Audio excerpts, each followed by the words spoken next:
Hello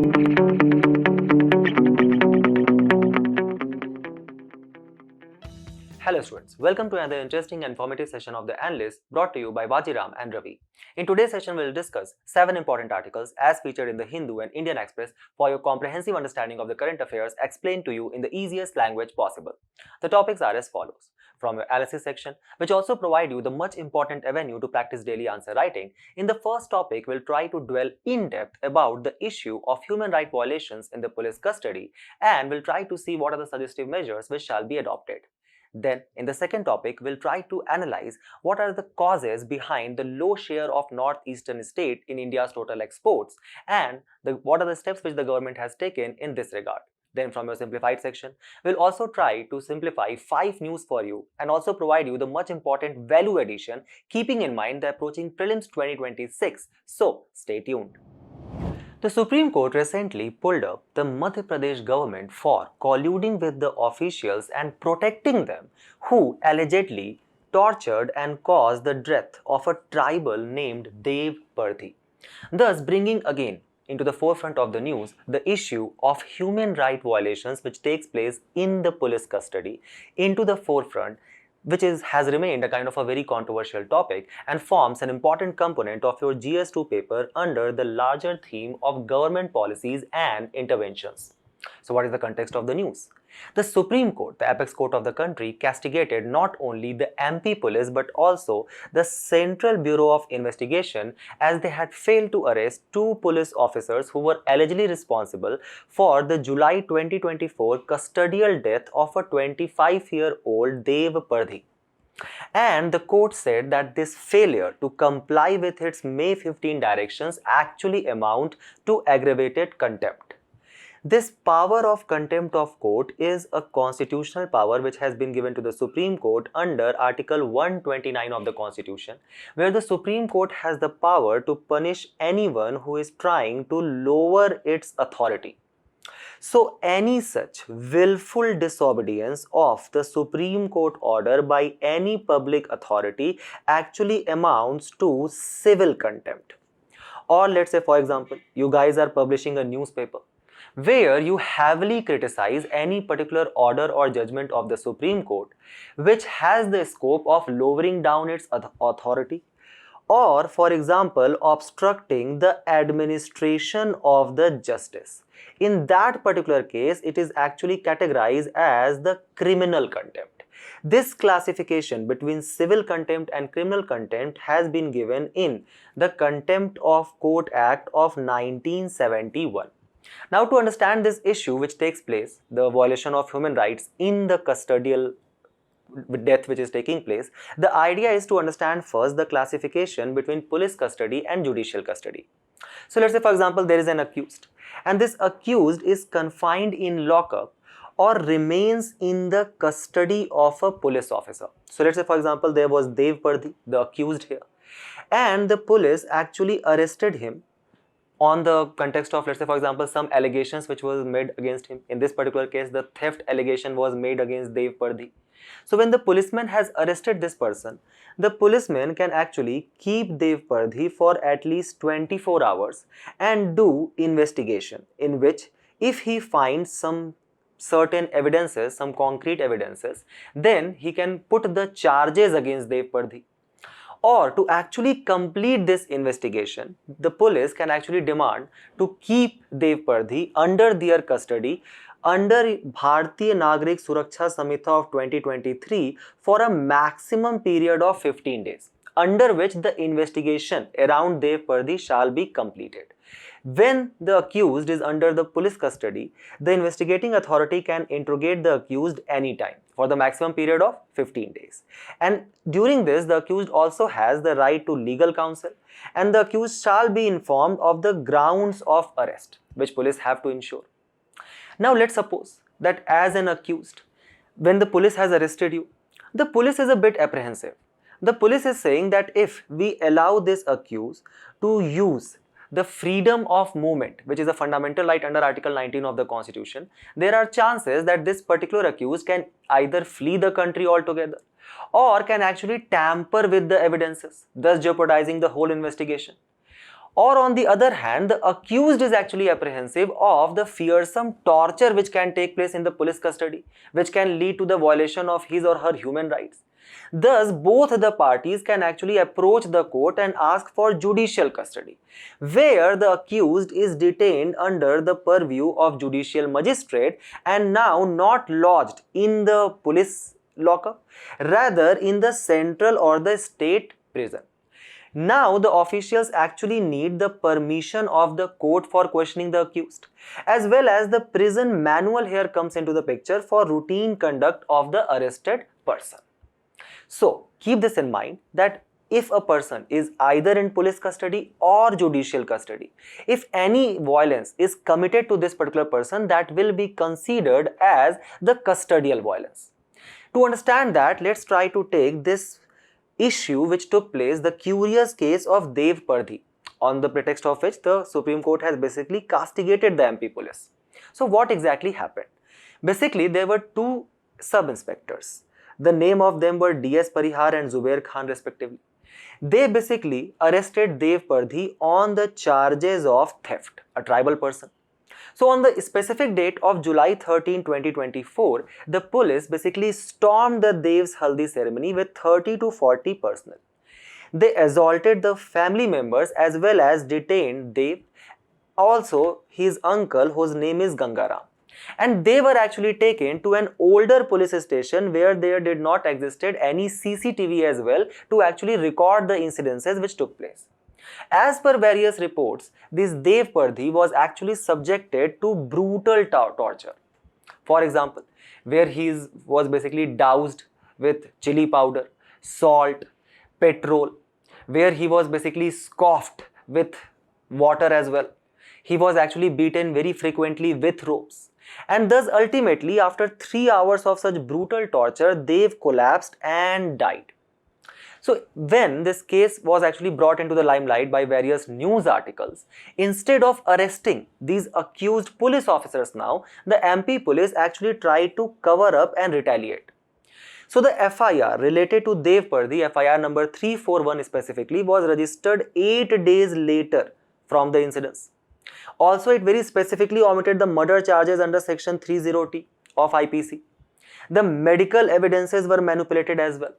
And the uncle of the accused, Gangaram, was illegally detained, denied bail and actually implicated in at least 4 fabricated FIRs. This issue basically highlights the grave issue of custodial violence which prevails in our country, which has been defined in the 78th Law Commission report, according to which it is basically the death which is occurred while a person is in the custody of either the law enforcement official, that is police custody, or in jail under the judicial custody. The crime is actually committed by a public servant against the arrested person, and this amounts to custodial violence. Now the question which shall be arising in your mind is that the police, which is actually considered as the flag bearer of the implementer of the public order and to actually safeguard the rights of the people, why this police has actually come to this particular place where there are so much noise around custodial violence is actually taking place. First, to try to understand that, we'll try to understand the loopholes which prevails in the Bharatiya Nagrik Suraksha Samhita of 2023. For example, there is a specific section 58 of Bharatiya Nagrik Suraksha Samhita 2023, under which, let's say for example, there is a police officer who detained or arrested the accused, in this particular case Deva Pardhi. So the idea is that as per the provisions under the law, the investigation shall be completed within 24 hours. But what if the investigation is not able to complete within 24 hours? There are certain evidences to actually collect which and to interrogate Deva Pardhi. Let's say for example, the police actually requires more than 24 hours. Then under the section 187 of the Bharatiya Nagrik Suraksha Samhita of 2023, the officer in charge of the police station, not below the rank of sub-inspector, in this case DS Pardhi as well as your Zubair Khan, right? So they can basically transmit the accused to the nearest magistrate. Now it is completely the power and within the jurisdiction of the magistrate that he or she can actually provide for the extension of the custody, but such custody shall not exceed the period of 15 days. But here also exists a loophole. The loophole is that this custody, police custody of 15 days can be also provided in parts in the span of first 3 months. So let's say, for example, these two sub-inspector, they could have arrested Dev Pardhi for the period of 5 days in row for the first time. Then they could have let him go. But they could have threatened him that we still have 10 days of police custody remaining. So we will arrest you within 1 month. This kind of ambiguity and the kind of a large extensive power which has been provided to the police here, it can actually lead to some kind of unnecessary problems for the accused. Where, let's say, for example, the police can resort to extort some bribe from the accused on the pretext of that we will not ask for further police custody. Then there are some other troubling provisions as well. For example, if accused is facing multiple charges, then the provision of bail can be denied. So, under the normal jurisdiction of law, there is a kind of a maxim which prevails, and that maxim is called as that under the normal circumstances, bail is considered as norm and jail is considered as an exception. But here, if there are multiple charges which can be framed and fabricated against the accused as well, then the bail can be completely denied. The investigating officer is also not required to provide reason for the police custody. So these sub-inspectors does not have any legal mechanism to actually tell their higher officials that yes, this is the exact reason why we actually arrested him. They can actually arrest him on the complete pretext of any allegations also. Third is, even though under various Supreme Court judgments, Supreme Court has specifically held the practice of handcuffing as a inhuman practice, even after that, the Bharatiya Nagarik Suraksha Samhita of 2023 provides for handcuffing during the arrest. And the section 497 specifically states that, let's say, for example, if the charges against the particular accused person has not yet proven in the court. Now imagine the kind of the judicial pendency which prevails in our country. And that basically will augment what? More number of under trial prisoners. So such under trial prisoners against whom the charges are yet not established or proven in the court, they can only be released if they have served half of the maximum sentence. What if they are accused under the section 30T of erstwhile IPC for a murder charge, for which the punishment is 14 years?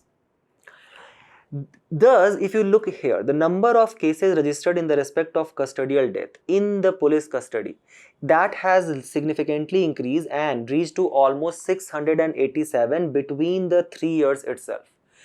Out of which almost 175 custodial deaths actually occurred in the year of 2022 itself, out of which almost 85 occurred in one state, and that is the state of Gujarat.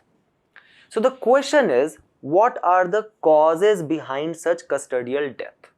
The first and foremost is the prevailing norm of normalization of force over the nudging of behaviors, which basically stems from the fact that there exists a complete lack of understanding about the psychological behavior of a human being, where actually the might of force is actually considered as the ultimate solution to get quick results. The classic example of that are the dominating parents who quickly resort to beat their children if they are not studying, instead of actually trying to nudge their behavior through, let's say, for example, reward and punishment mechanism. Thus, by this act of them, they actually end up compromising the whole idea of education altogether. The second is the absence of any strong legislation. So keep in your mind that India does not have any specific anti-torture legislation. Thus, there does not exist any penalizing mechanism for such inhuman actions which are committed by the policemen. Also, remember that even though India has signed the UN Convention Against Torture back in the year of 1996, we have still not ratified it. Thus, there exists no legal deterrent on such inhuman actions of the policemen, leading to the complete lack of accountability. Also, there exist policy loopholes, where there is less impetus on the training and the psychological care. And this basically stems from fact that in our country there exists the kind of underserved, undertrained and undersufficient police. Just look at the data here. So as per the United Nations norm, there shall be at least 222 policemen to police 1 lakh people. In our country, the ratio in 2024 has reached to 155. Just look at this particular table here. It will actually reflect to you quite a lot about the prevailing condition of the policemen in our country. For example, look at the education level which is required, or the hours of work, as they have no fixed hour. 12 to 14 hours they actually work on average. It's not like Singham, how you look in the movies. Policemen in India are working 14 hours a day. They usually get actually few week offs.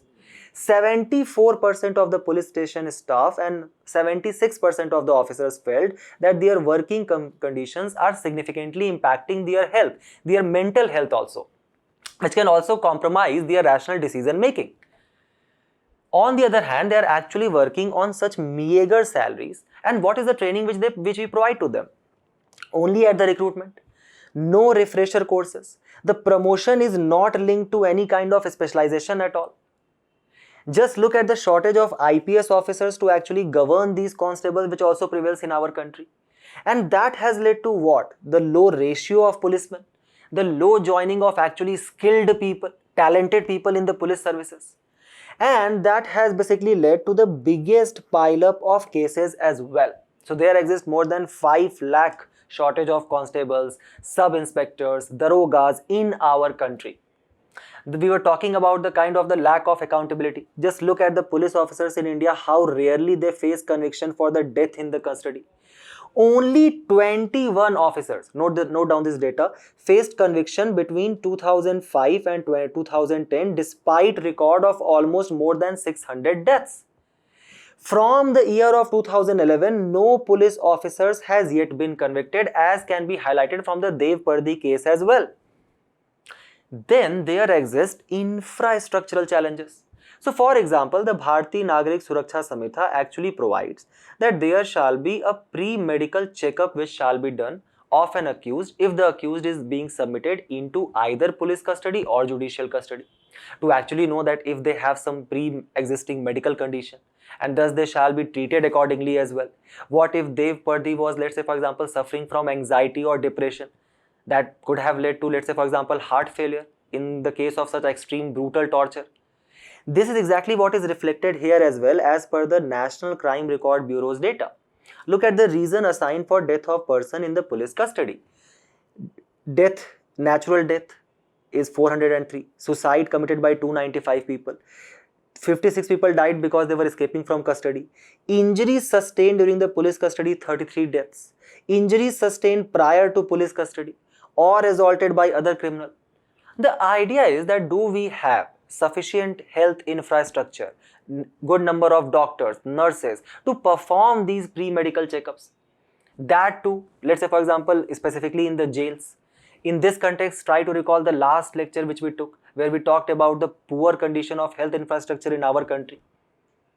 Thus, because of these prevailing issues as well as the lack of prison reforms which takes place in our country, it has actually led to high number of judicial and police custodial deaths as well as the large number of under trials.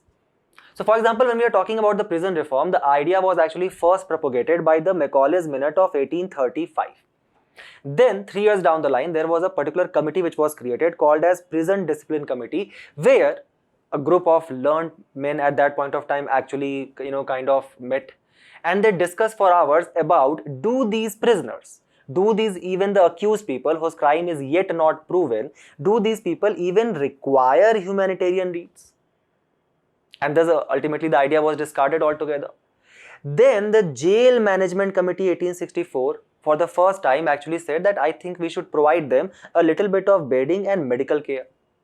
Remember that the regulation of these prisoners, even the under trial prisoners, falls under the state list in the 7th schedule of the Constitution. And till today, we actually regulate our prisons under the Prison Act of 1894. So it was first time the Indian Jail Committee which was created 1919-2020 during the time period of Chelmsford, which actually provided for some reforms and rehabilitation of offenders, like for example recognizing their rights as human, providing them basic medical equipment, etc. But because of the high number of judicial pendency which prevails, the fast adjudication of their cases are not yet a possibility, and that leads to the large number of under trials among the total prisoners. That is, 3 out of 4 prisoners were actually under trials. 59% of them actually came from 6 states. Now look at the share of the marginalized and vulnerable section of the society in these under trial prisoners. 19% of the under trials were Muslim, 4.7% were Sikhs. 21% of under trials were actually scheduled caste and 10% were scheduled tribe. Almost 65% of under trials were illiterate or had received education till almost class 10, thus they were not even knowledgeable enough to know about their legal rights. And there has been 47% increase in the number of under trials since 2017. Thus, the idea is that there is the immediate need for certain reforms and applications of the provisions and rights which are already available for these under trial prisoners, as well as to bring reforms in the working of the police as well. First and foremost, the Supreme Court has recognized the protection against torture as the integral part of Article 21, which provides for right to dignified life. Then there is Article 22, which specifically provides for protection against arbitrary arrest and detention, as well as provide for right to counsel and legal aid.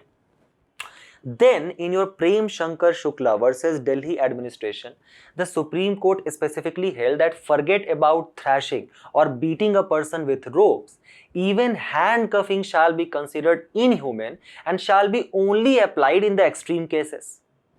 Then in Sunil Batra versus Delhi administration, the Supreme Court specifically directed that there shall be a strict check on the police actions and functioning, that whether when the police is dealing with a particular accused, there shall not be any involvement of personal vendetta, revenge, or any kind of bribe extortion. The third is that to actually implement all of this, India has recognized and ratified the International Covenant on Civil and Political Rights of 1966. Under which the people who have been arrested, even the political prisoners, their rights as a human has been recognized. Then there are certain recommendations which has been given by, let's say for example, National Human Rights Commission, which has provided or recommended for monetary compensation in this many cases. Then the cases of custodial death in which disciplinary action was actually recommended by NHRC. However, keep this in mind that in 0 cases actually NHRC recommended for the prosecution of the people who were responsible for it. So what can be the ideal way forward? First and foremost, we need to direct at least 5% of the policing budget towards the district level mental health units. Integrate them with the primary health care. Integrate them with the accredited social health activists or ASHA workers. Train our policemen in this psychological aspect of the human behavioral science as well. Then there shall be mandatory quarterly counseling and sensitization courses for the policemen. So keep this in mind that these policemen also come across several heinous crime across the days. The crime of rape, theft, etc. Many of the time, the people which they are dealing with are actually the people who have committed some form of violence. So responding this violence or this violent behavior of them actually became a quite normal for them as well. So we need to sensitize them. Then there shall be institutionalization of mental health within the law enforcement. We also need to transform our police training and include the concepts which you guys read in your ethics, the compassion, empathy, to actually make them more aware about the human right jurisprudence, etc. Then the criminal justice system shall also be reformed to actually enforce accountability, and we shall bring a law or amend Bharatiya Nagarik Suraksha Samhita to add a specific section where we can actually penalize such custodial violence if it is taking place. And for this purpose, don't you think the use of advanced technology will come very handy? Because what if there was a CCTV camera which was actually installed in the police station where the such kind of brutal accidents or acts were actually committed on Deva Pardhi? We can also take certain clues by other actions which has been taken, like for example how the Maharashtra Human Rights Panel has recommended for 5 lakh compensation for prison death. So that can also be included in the Bharatiya Nagarik Suraksha Samhita. Then there is a specific police reform project which has been launched in Telangana with the partnership with Indian Police Foundation. So we need to create this thinking where the policemen do not think that they are above the law, and they come out from the colonial mindset and try to apply the specific article, that is right to equality, where when they are treating with another citizen, they treat him with equal respect and dignity. Keep all of this in your mind. Try to attempt this particular question. We move forward to the next news, where the editorial highlights the minuscule share of the northeastern state in India's total export and also suggests for increasing our connectivity to the Southeast Asia. The basic premise forms an important component of your GS2 paper under the larger theme of issues related to Indian economy and development. So what is the context of the news? The article basically highlights that the 25% additional tariff imposition which has been done on our country by the USA on the pretext of citing trade deficits, the buying of the Russian crude. So keep this in mind, Russia is the largest exporter of crude oil and petroleum to our country right now. And the retaliatory precedent, the response of India has been in the line of a balancing equation. But this tariff imposition has actually cut along fault lines that run inside the country, not just between the two capitals. So it basically shows the kind of a trade imbalance which prevails in our country. What this tariff imposition exposes is not just a trade imbalance but also a deeper spatial imbalance which prevails in our country that our capital has long refused to reckon with. So the major argument which has been posed by the today's editorial is that India's export economy is heavily centralized. For example, the four major states, that is Gujarat, Maharashtra, Tamil Nadu and Karnataka, their share in merchandise export is more than two-thirds, almost 70%, of which Gujarat itself accounts for 33% of the merchandise export.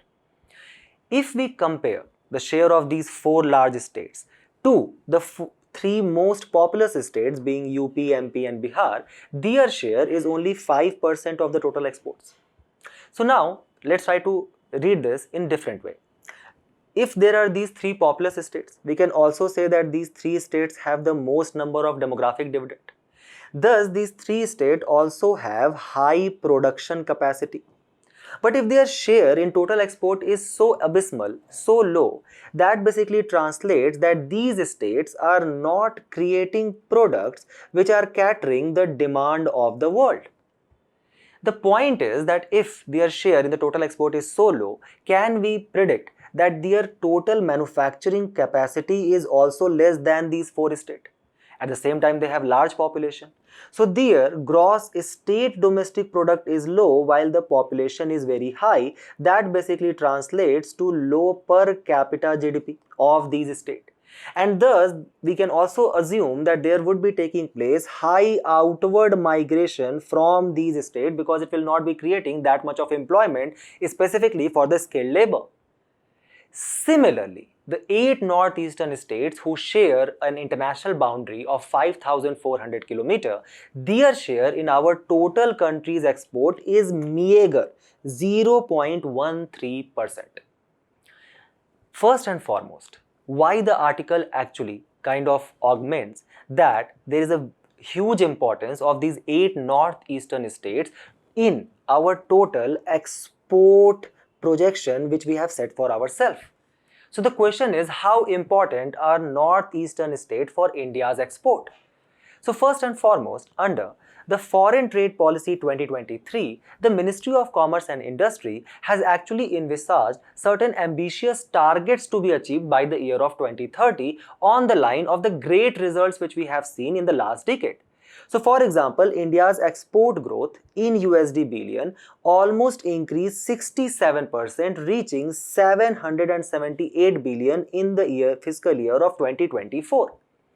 Further, the Ministry of Commerce and Industry envisages that we are going to achieve $1 trillion in merchandise export and $1 trillion in service export by the year of 2030. Thus, by the year of 2030, we will become $2 trillion export economy.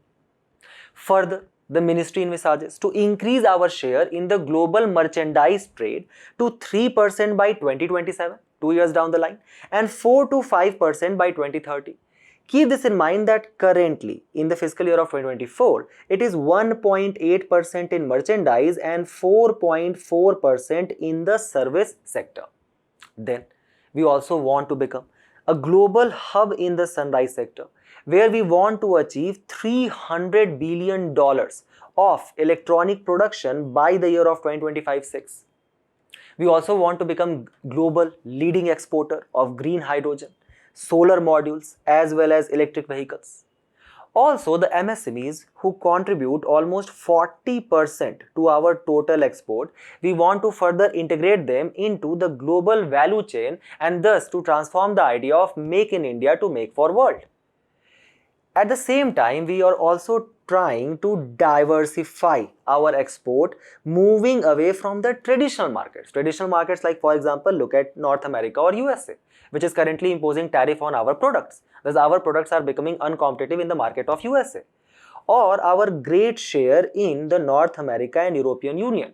So, we are trying to diverse our products and create products, export-oriented products for the economy of West Asia and ASEAN or Association of Southeast Asian Nations.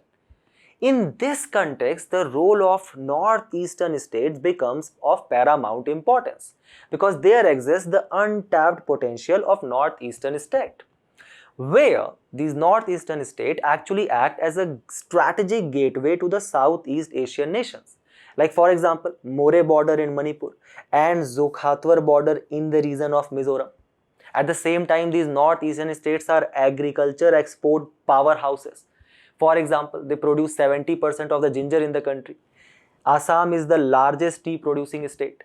At the same time, they are also producing green chili, lemongrasses, fruits like pineapple, which have huge export potential in European Union as well as Southeast Asian nations. The same region also consists of almost 1/4 of our forest cover, and they have key sources of natural reserves like for example petroleum, natural gas, etc. Or for example, when we are saying that we want to have create more manufacturing of green hydrogen in our country, we are trying to focus upon sunrise sector. So when we say green hydrogen, basically the idea is to produce hydrogen based fuel cell, but the green basically comes from the splitting of H2O, as we have studied already, by the use of renewable energy. This is again where the northeastern states become very imperative to us, the reason being that they are hub of hydropower. Almost 40% of India's hydropower potential actually comes from the northeastern states, driven by the river systems of Brahmaputra and Barak. At the same time, when we are saying that we want to integrate the MSMEs into the global supply chains, keep this in mind that the northeastern economy is majorly driven by these MSMEs. As per the Udyam registration portal, 90% of the industrial units are actually MSMEs, where more than 2.5 lakh MSMEs has been registered, contributing significantly to the economy of the northeastern states. But despite having such potential, just look at the meager share of these northeastern states in our country's economy, where their total share actually amounts to less than 4%. In comparison to that, look at the share of these 4 states, that is Gujarat, Maharashtra, Karnataka and Tamil Nadu, that itself is more than 30%. 7 times higher than the 8 northeastern states. So the question which shall arise in your mind is that what has led to such low level of development in the northeastern state? At the same point of time, are there several issues which are still acting as an impediment? This is where the editorial says that how there has taken place the marginalization of the Northeast, where it points out that how these northeastern states are structurally underrepresented in the institutions that actually shape India's future. For example, is there any member from the northeastern states in the Pradhan Mantri Economics Advisory Council? The answer is no. There is no voice from Mizoram, Tripura or Arunachal Pradesh in the Board of Trade. Very recently, the Director General of Foreign Trade actually released a strategic export plan which had 87 pages, and how many pages it had or was dedicated specifically to the need of northeastern state, the answer to that is 0.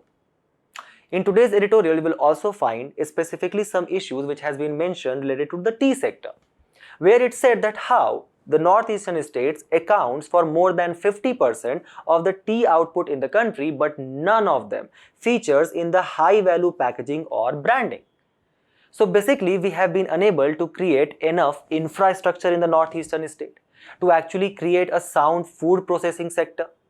And thus, the share of logistic or the status of logistic remains abysmal in the northeastern states. So from this factor, can we derive that the youth of northeastern states are not finding meaningful jobs and livelihood in the northeastern states region? So don't you think this will actually act as a kind of a push factor for them to migrate outwards? And that is exactly what happening, leading to the issue of labor shortage and thinning of the states due to the outward migration.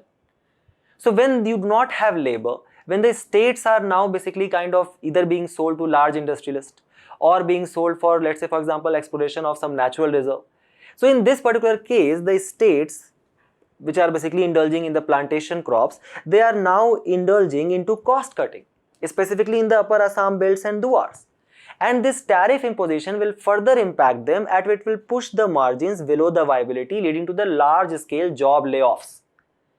Thus, if there is a specific data point for me, in the fiscal year of 23-24, 8 northeastern states collectively accounted for 15,000 to 18,000 crore out of India's total merchandise export, which was 36.8 lakh crores. So now with these further issues, don't you think that the share of the northeastern states are further going to decline? And to understand this, there is obviously a historical backdrop. Instead of taking the whole issues which prevails in northeastern states, will take up a case study of Manipur, which has been highlighted in the today's editorial as well. Manipur, which is currently under the imposition of precedent rule under Article 356 of the Constitution. I have a very interesting question for you. Which is the state in the India where the highest number of precedent rule has been imposed till date? Comment down. The second is why it was brought under the precedent rule, to actually kind of restore the failure of state machinery, to restore public and order. The public and order which was disrupted because of the ethnic conflict which was taking place between Kuki and Meiteis. What is the major crux of the issue? The issue is the spatial imbalance which exists between the development in the plain areas and the hilly areas. We'll try to understand that. So there are 16 districts in the Manipur, but the state is commonly thought to be divided into the valley region or the plain region and the surrounding hilly region. In these hilly areas, which comprise the bulk of the Manipur's geographical area, as you guys can see from the map, there lives 15 Naga tribes and Chin, Kuki, Mizo and Zomi tribes. These, let's say for example, Kuki tribes belongs or considered as the scheduled tribe living in the hilly regions, forested region. Second is the Imphal East and West. Here basically the Meitei tribe lives. And the Kuki and Nagas, they basically point out that the tribal areas are 90% of the state's geographical area, but the bulk of its budget and development is actually focused on this Meitei dominated plain region or Imphal Valley region. This is actually true in some context as well. For example, if we take the data from the year of 2017 to 2022, the budget allocation which was made in the state of Manipur, let's say if there was 100 rupees which was being directed for the development project, only 20 rupees actually went to this Kuki dominated hilly regions. Almost 80 rupees actually went to the Meitei dominated plain region. So don't you think if this particular region is getting more money, it will actually develop in better road and rail infrastructure. It will have better schools and hospitals. It will have better markets. Thus, don't you think that there is more employment which is actually being created for the Meitei people? Then there exists another issue. These Kuki people are basically categorized as scheduled tribe. And these Meitei people were actually considered as other backward classes. But then came a last year High Court order in 2024 from where these ethnic issues actually, kind of spread out. The order said that there shall be a consideration by the state government to actually recognize these Meiteis as the scheduled tribe. So while tribals can buy land in the valley, the Meiteis were till now prohibited from buying the land in the hills. But after, if they were recognized as scheduled tribe, they can do that as well. So that led to further apprehensions among the Kuki youths who are living in the hilly region. Anyway, they were unemployed, and that was one of the reasons that they were being diverted towards insurgent groups like People Liberation Army, United Nations Liberation Front or Arambai Tengol group, etc. Then there is further involvement of non-state actors as well through the various drug routes which takes place or the Hawala business which takes place, thanks to the Manipur's proximity with the Golden Triangle, which basically consists of your Laos, Myanmar and Thailand countries. Also, there exists a governance deficit because the hilly area councils or the autonomous district councils which were created under Article 371C, either they work in the non-collusion with the district administration or they do not have been given that much of autonomous power by the district administration. So because of the collusion of all of these reasons, just look at the impact which it has on the socio-economic capital. As per Ministry of Road and Transport and Highways, the Manipur basically kind of amounted for only 4.75 kilometer of expressway as a total, while the country's share is more than 2000 kilometer and it only had 55% of the paved or surface road. As per Indian Association for the mobile users in our country, only 50 to 60% population had active internet subscription. As per Center for Electricity Authority, the peak power deficit in the state of Manipur was more than 10% while it was only 4% as the national average. In Manipur, there exists 2 hospital bed versus 10,000 population as per the national health profile, and look at their low literacy rate as well.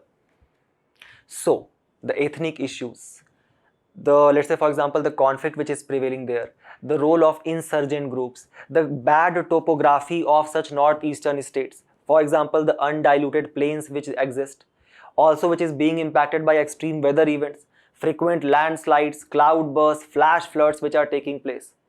So the collusion of all of this reason has basically led to what? The low development which has taken place in the northeast, and that is why it has such a abysmal share in our total export.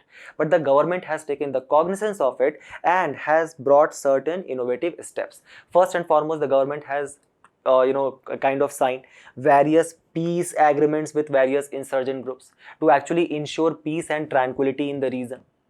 Second, the government brought a special infrastructure development scheme under which there are various kind of infrastructures which are being created under various central sector scheme.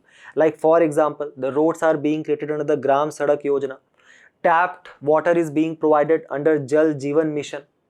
Then schools are being created under your Samagra Shiksha Abhiyan. So various kind of infrastructure is being created. Then there is a special development package which government is providing under Act East policy. And also it has brought digital design lab for the livelihood generation. Then keep this in mind. To further promote the tourism, there is a special task force which has been created.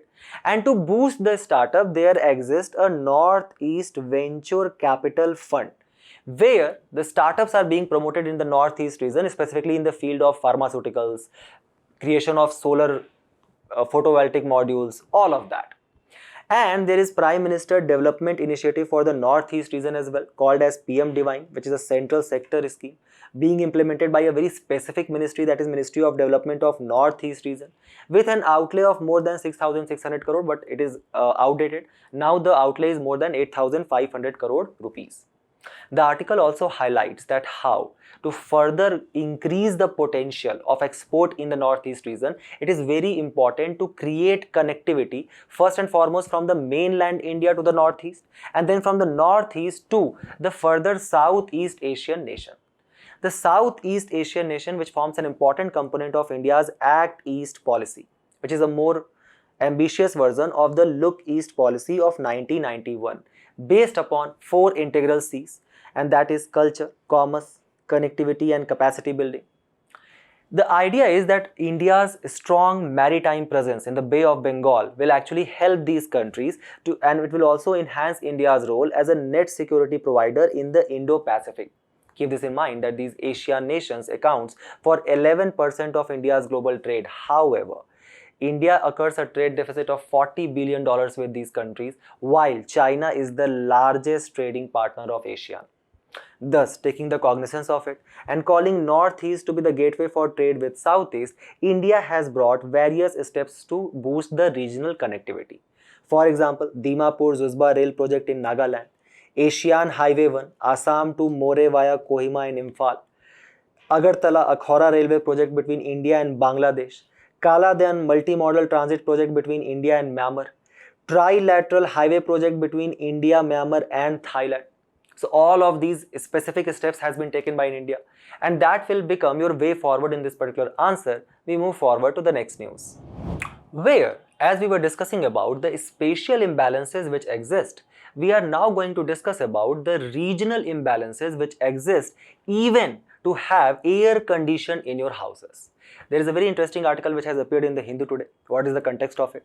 It says that how in the month of June, the government of India proposed that all new air conditioning systems in homes and commercial spaces as well as vehicles, they must operate within a temperature range, and that temperature range is going to be 20 degrees Celsius to 28 degrees Celsius, with 24 degrees Celsius as the default setting. The Bureau of Energy Efficiency estimates that this proposal could end up saving 220 billion units of energy annually, and it will amount to 10,000 crore rupees will be end up saving. An emission reduction of 16 million tons will take place as well. So we'll be able to reduce down our greenhouse gas emissions as well. Also, when ACs are operating within this temperature of 20 to 28 degrees Celsius, they will require lesser power consumption. So the power deficit which we are discussing, it will also help us to tackle with that issue as well. So first and foremost, the Bureau of Energy Efficiency's guideline of 2018 basically provided that there shall be a specific setting which shall be done in the AC of a certain temperature. That shall be done by various companies. However, it was given as voluntary and not mandatory. In 2020, the BEE is specifically mandated for the default setting of 24 degrees Celsius. So when you will switch on the AC, a new AC, the default temperature will be 24 degrees Celsius. That is the idea. The individual still had the choice to control their temperature setting of whatever you wanted. So you were basically till now using your AC at 16 degrees Celsius, right, in the month of May, and sleeping inside your house, covering yourself with a blanket. What an intelligent person you are. Now the government is saying that for an intelligent person like you, the new air condition will have a fixed temperature range that will be between 20 to 28 degrees Celsius only. So not below that and not beyond that. Why? Why power consumption as well as reducing down the greenhouse gas emission is a necessity for India right now, because India is basically facing lot of global warming woes. Just look at the data here. India's mean surface temperature has actually risen by 1 degree Celsius from 1950. From the LPG reforms of 1991 itself, the temperature has risen by 0.5 degrees Celsius. In the specific year of 2024, thanks to the greenhouse gas emission and the augmentation with global warming, India faced 77 heat wave events. As per the IPCC reports data which has been specifically mentioned here, even if we follow the Panchamri target which we are saying, and in the today's newspaper it has said that how China for the first time has mentioned that it's going to become a net zero country. If we follow all of these ambitious targets, even then the temperature will overshoot to 1.6 degrees Celsius before it will ultimately decline to 1.4 at the end of the century. Under the existing emission trajectory, it will be on the track for global average temperature to rise at least 2.7 degrees Celsius, thus breaching the Paris Agreement of 2015. Also, as our country's population has significantly increased, also when we are saying that we are becoming the 4th largest economy in the world, it basically means that the purchasing power of the people has increased as well. And thus more people can actually afford ACs as well. Thus, India's cooling demand actually has increased to almost 50 gigawatt, and this was 1/5 or 20% of the peak power demand in the month of May and June was actually coming from the cooling demand itself. Keep this in mind, in this cooling demand, we are not only including the air conditions which we use, but also the refrigerators, the various refrigeration units where we keep our horticulture crops, all of that. The idea is that this cooling demand is going to rise 6 times and reach to 200 gigawatt by the year of 2030. Right now, there are 6% of households who actually use one or more ACs. If we look at our total power installed capacity, so let's say for example, the power consumption is increasing because of the increasing use of ACs and people setting their temperature earlier at 16 degrees Celsius. This is also a concern for our country. The reason is that if we look at our total installed power capacity, that is 456 gigawatt. from which 71% of the power generation actually comes from coal-based thermal power plant, leading to more use of fossil fuel and more release of greenhouse gases like carbon dioxide. At the same time, when we are saying these numbers, do not assume sitting in the comfort of your house that each and every household in our country actually uses air conditioner. This is where we'll basically integrate the concept of regional inequality. So for example, primary method for cooling, ceiling fans, has yet remained for 80% of the urban houses and 90% for the rural households. The editorial today highlights that why this cooling has actually become imperative, because as per World Health Organization, between 2000 to 2019, heat exposure led to death of 4.8 lakh people. In our country itself, more than 20,000 people died. And this data basically reflects at what? The acute shortage of thermally secured housing, reliable electricity supply, as well as an equipped public health system. In the last 3 years itself, there has been more than 16,500 deaths in temperate countries like Europe. Thus, it has this particular need of more cooling has also showcased the regional economic differences which prevails within our country as well as between developed and developing nations, divided into have and have-nots. Just look in our country first. The richest 10% of India actually owns 72% of the total AC. So in one house there is approximately 7 ACs, and 90% of the rural India is basically relying on ceiling fans when the heat wave is taking place.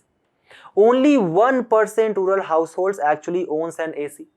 80% of our labor force is still involved in the kind of the occupation which requires them that even in the heat wave events, they are actually required to go out and serve to kind of earn the bread for the night. For example, 80% of labor force is still involved in occupations like agriculture, construction and street vending. Then when we talk about the kind of the terms between developed and developing nation, in USA and Japan, 90% of the households have AC in comparison to 6% in sub-Saharan Africa. In sub-Saharan Africa, 15% of the health centers, they do not even have electricity.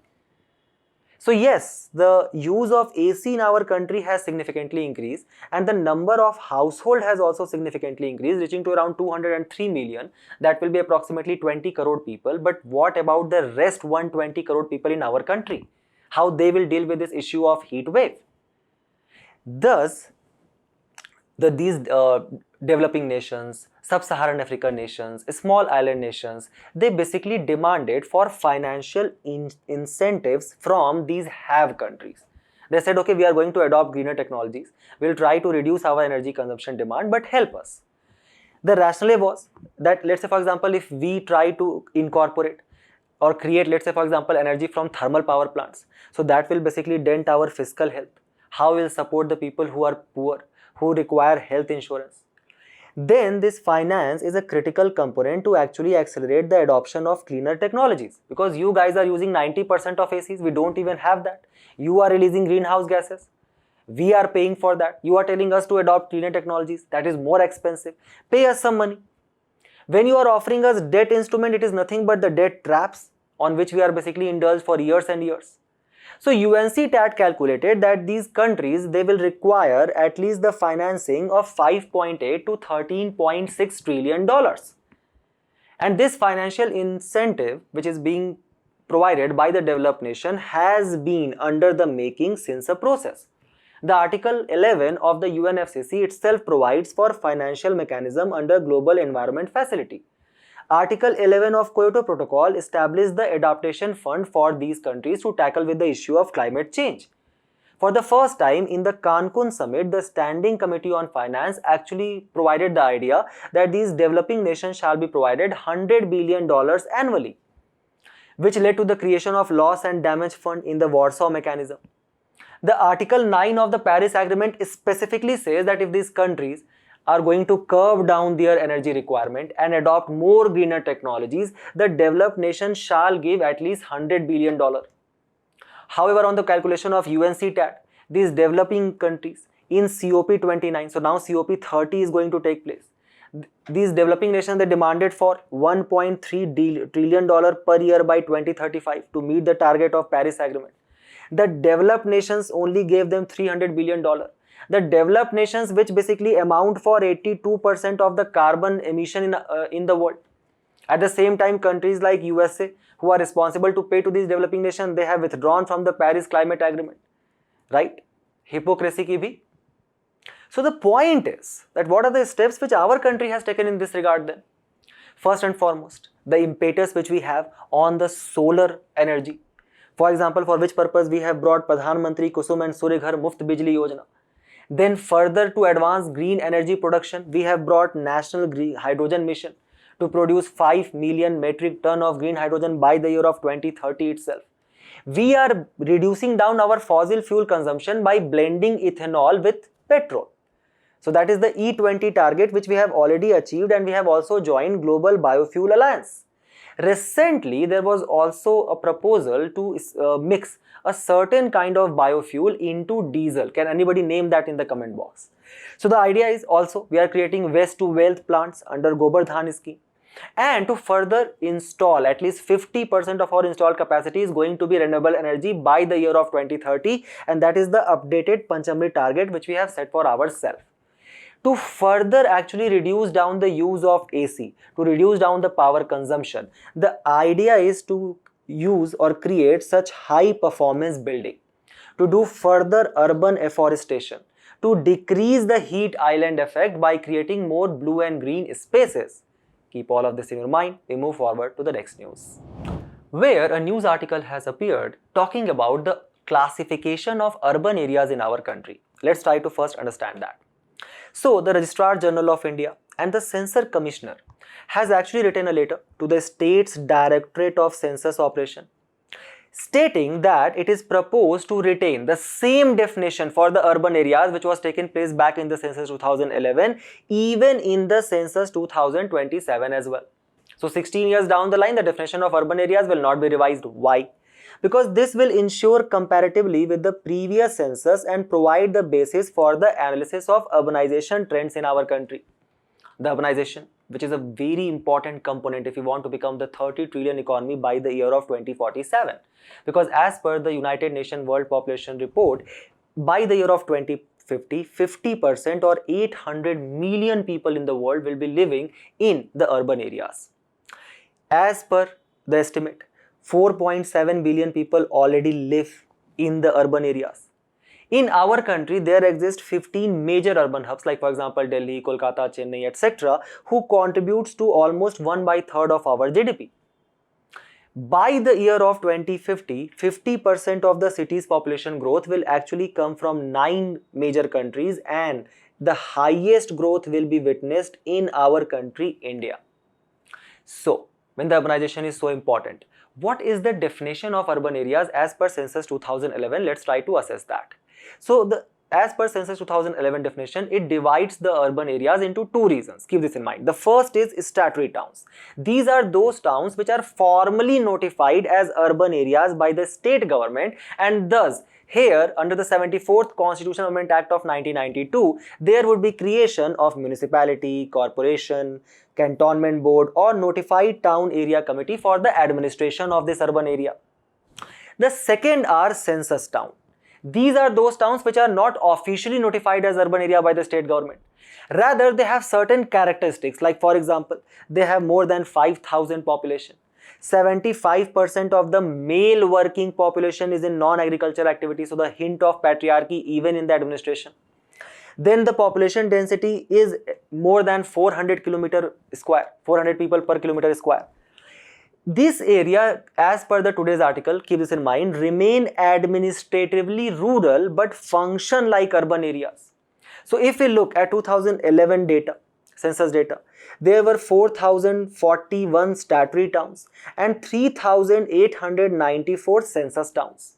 Just look at the growing urban footprint from the independent years.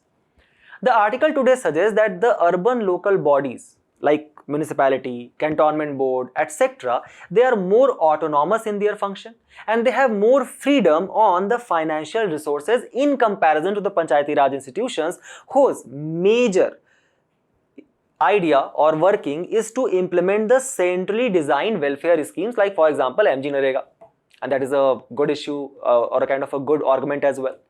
So today's editorial provides that because of such notification or such classification of the urban areas, there exists a limitation by default. Because as per Niti Aayog, 65% of the statutory towns do not have any master plans.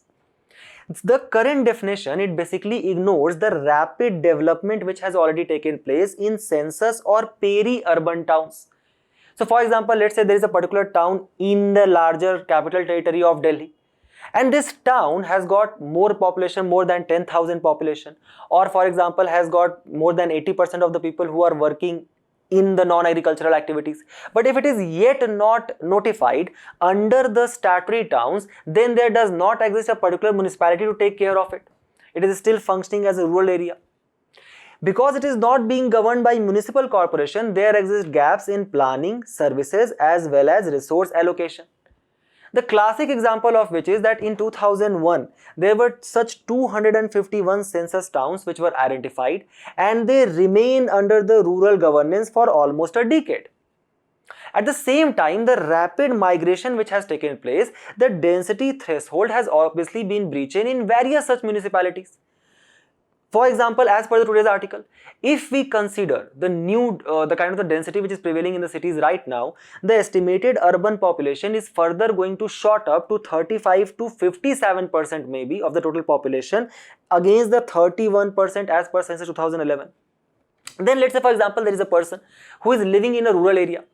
This particular area has yet not been classified as a statutory town, but this person is a female worker. And this female worker is working on his laptop as a work from home for a very large company. Will this be considered as a non-agricultural activity? Are the females count is still being counted, or the female labor force participation is still being counted or not? Thus, the spread of industry, service jobs and gig economy has very significantly blurred the rural and the urban distinction which used to prevail 10 years back or almost 16 years back. Then there are other prevailing issues in the cities, like for example the proliferation of slums. So as per Niti Aayog, almost 49% of the urban population lives in slum. The traffic congestion, where recently there was a report that how the Bengaluru IT firms, they lose more than 225 crore rupees annually due to the employees who are stuck in traffic. The rising issue of pollution, how 42 out of 50 most polluted cities are in our country. The poor state of solid waste management, where our cities are producing 62 million waste annually, out of which only 30% is recycled. Then, even in the 74th Constitutional Amendment Act of 1992, which provides for the creation of municipalities, there exist several loopholes, like for example, how only 3 out of the 18 functions guaranteed from the Act itself are actually universally transferred to these municipalities. How there is a huge or a very large scale control of the district administration over these municipalities. So that is still an issue which prevails. What are the steps which the government has taken to actually tackle with these issues related to urbanization? This is going to be a kind of an ideal way forward for all your urbanization answer. First and foremost, start that how if we want to achieve the Sustainable Development Goal 11, to make our cities inclusive and sustainable, for which purpose the United Nations under UN Habitat has launched Urban October, and there is a new urban agenda which has been adopted in the Habitat 3 to actually transform the urban areas, for which our government is providing it is solving the housing problem under the Pradhan Mantri Awas Yojana. It is integrating this housing with Jal Jeevan Mission, Sadak Yojana, various kind of, let's say for example, primary health care around these houses which are being created under your Amrut mission. Then for further cheaper transport purposes, the government is creating e-bus seva and rapid transit scheme. Then there is a concept of transit oriented development to actually reduce down the urban congestion, where the idea is that, let's say for example, this is Delhi and these are sub or peri-urban areas, let's say for example Meerut, Ghaziabad, etc. So we can start creating rapid transit system by creating fast-paced metros here. And the collusion point of this is exactly where there is a kind of an industrial hub. So all the working areas are here. People just take this route, come here as fast as possible, work and reach back. So they will not come and start living in the periphery of this urban area and thus make it more congested. Then we were already discussing the concept of high performance building, which are basically utilizing innovative methods to actually reduce down the power consumption, not using efficient cooling methods, which require a lot of power. Also, we can use Miyawaki method for urban afforestation as well. And to further strengthen the urban local bodies, the 15th Finance Commission has already provided the grants of 25,000 crore. And the projects which are being implemented under this are being monitored through your urban platform for delivery of online governance called as UPYOG. Keep all of this in your mind and we move forward to the next news, where you guys can recall that we read in detail about a particular scheme called as MNREGA. Now there is a new amendment which the government has brought into that. But before we dwell into that, let's first try to understand the provisions of the scheme. The scheme which guarantees 100 days of unskilled manual work per family specifically in the rural areas, not in urban areas. The scheme which is implemented by the Ministry of Rural Development, where the Gram Panchayat has a specific job to identify the beneficiary and provide them job cards. The jobs of which 33% are specifically reserved for the women. And the scheme has a very specific and innovative features applied very rarely, as we discussed in the previous lectures as well, that is mandatory social auditing. The idea is that it also provides for unemployment allowance. Under this unemployment allowance, remember two specific data. One is 5 km, other is 15 days. How to actually use them? If a person does not get employment within the 5 km radius of the residence, then that person will be provided unemployment allowance. If a person doesn't get employment within 15 days of submitting application, then also that person will get unemployment allowance. Keep this in mind that 100% unemployment allowance will be paid by the state government. However, if the state is unable to pay this unemployment allowance, if the state or the center has not been able to release the fund to the state government, then the center is obliged to pay this unemployment allowance. Center also pays for 100% wage cost, 75% material cost, 100% wage for any kind of skilled or semi-skilled work, as well as administrative expenses. 25% of material cost and cost of land acquisition is taken care by the state governments. Today's article highlights that how the central government has amended the Schedule 1 of Mahatma Gandhi National Rural Employment Guarantee Act of 2005, fixing a minimum percentage of amount which will now be spent on the water conservation and harvesting work in the rural blocks based on their stage of groundwater extraction. So from now onwards, 100% fund which the government is releasing, 65% of the funds or approximately 35,000 crore rupees will actually go for water conservation work which will take place in specific blocks in the rural areas. So that will be directed towards water conservation, specifically in those two areas which are identified by the Central Groundwater Body. Central Groundwater Board. I have a question for you. Is this Central Groundwater Board is actually a statutory board, or it has been created by an executive order of the government? Now let's try to see what are these two areas identified by this Central Groundwater Board, that is overexploited and critical. So when, let's say for example, the groundwater usage is from 90 to 100%, then that is considered as a critical block. And if the groundwater usage in a particular area is more than 100%, then that is overexploited. What does this more than 100% imply? It basically implies that more groundwater is now being drawn than it is actually being replenished. So let's say for example, the precipitation in a particular area or the groundwater percolation was 1 liter. If you are extracting, let's say for example, 900 ml from that, then that is 90% groundwater extraction. What has been replenished? So you fall under which reason? Critical reason. If you have extracted 1.1 liter, then that is basically a kind of an overexploited reason. Look at this map here. Look at the block in Haryana, Punjab and Rajasthan. How 3 out of them in every 4 blocks are actually water scarce. Look where there is more than 75% extraction specifically in this region. 86% in Punjab, 75% of area in Haryana and 87% in Rajasthan. So there are several other schemes which the government has launched for the water conservation purposes, which you guys shall keep in your mind, such as for example Jal Jeevan Mission, where the government is aiming to provide 55 liter of tapped water every single day.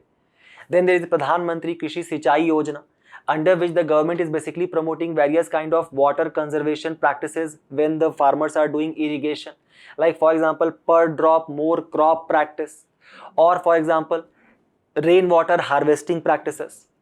Then there is a World Bank affiliated scheme called as Atal Bhujal Yojana, which specifically aims for the rejuvenation of the depletion of underground water table.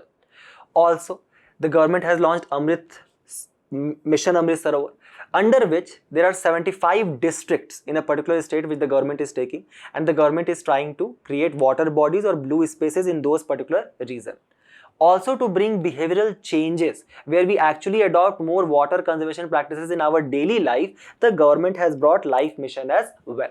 So keep all of these missions in your mind, keep this map very dear to you. You can use them in various answers, and we move forward to the next news, where as per a recent study which has been published by the Lancet, there exists a paradox in our country called as cancer paradox. So the article highlights that while the rate of cancer cases and deaths are on a decline globally, they are significantly increasing in India. For example, data shows that the rate of cancer occurrence in our country was 84.8 per 1 lakh people in 1990, and now it has increased to 107 per 1 lakh population in 2023, which translates to around 15 lakh cases in our country, out of which the death rate has increased to 86 per 1 lakh, translating to around 12 lakh deaths. So keep this in mind that even after such high death rate and occurrence rate, the cancer and death rate in our country is less than global average, at least till now. As per National Health Research Council, this increasing issue of cancer is going to impact 30.5 million people by the year of 2050. There are several major reasons because of which the cases of cancer are increasing in our country. The first and foremost is the growing aging population. So that is a prime reason. As well as use of tobacco, alcohol, unhealthy diet, hypertension, diabetes. That is contributing to 70% of the cancer cases. The article specifically suggests that how the government shall take vaccination drives for HPV, that is human papilloma virus, and hepatitis B to actually curb down the increasing cancer issues. So are there certain steps which the government has taken? As per our Honorable Prime Minister in cancer care, collaboration is essential for core.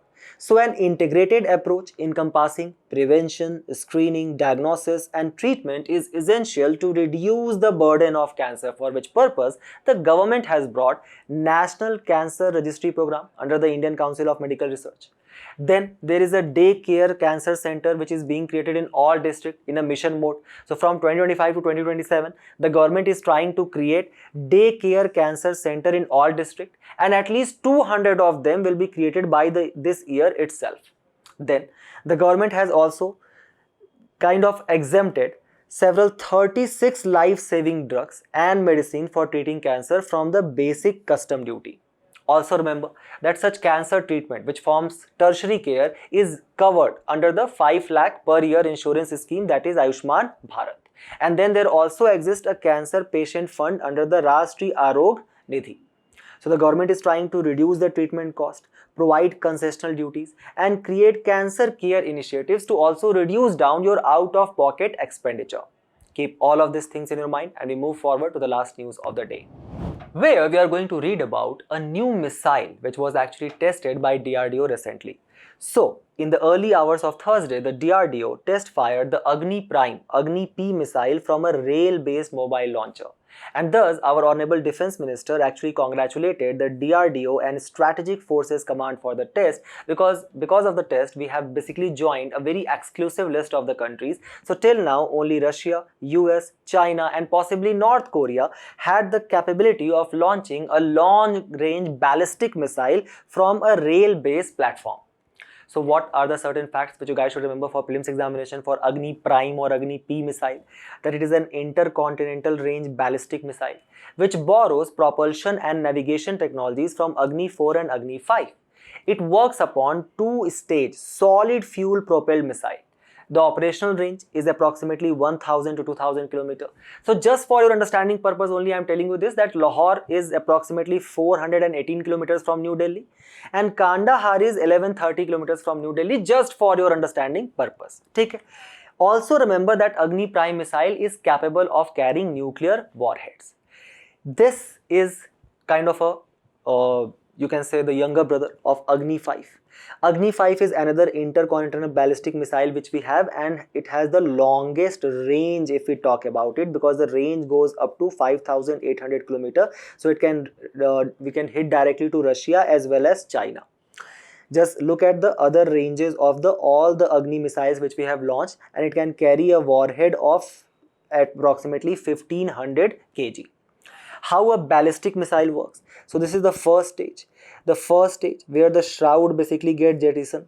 This is the second stage. Ultimately, the course of such ballistic missile is determined by the law of orbital mechanics and ballistic. So it is basically launch and then forget. We cannot control it in between. That is why when we talk about the ballistic missiles, they have the range is very low to high, up to 15,000 km. In comparison, the cruise missiles range is a bit smaller.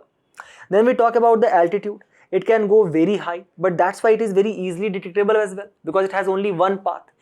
As we can control the cruise missile, it is very hard to detect there. When it comes to precision, the precision is low, around a few hundred meters. The precision of cruise missile is actually quite high. The speed of ballistic missile is very high, so it is very hard to intercept also. On the other hand, the cruise missile has a high possibility to intercept. So remember these differences between the cruise missile and the ballistic missile. And with this, we have reached to the end of our discussion today. Do not forget to attempt the questions at the end of the video and test your knowledge.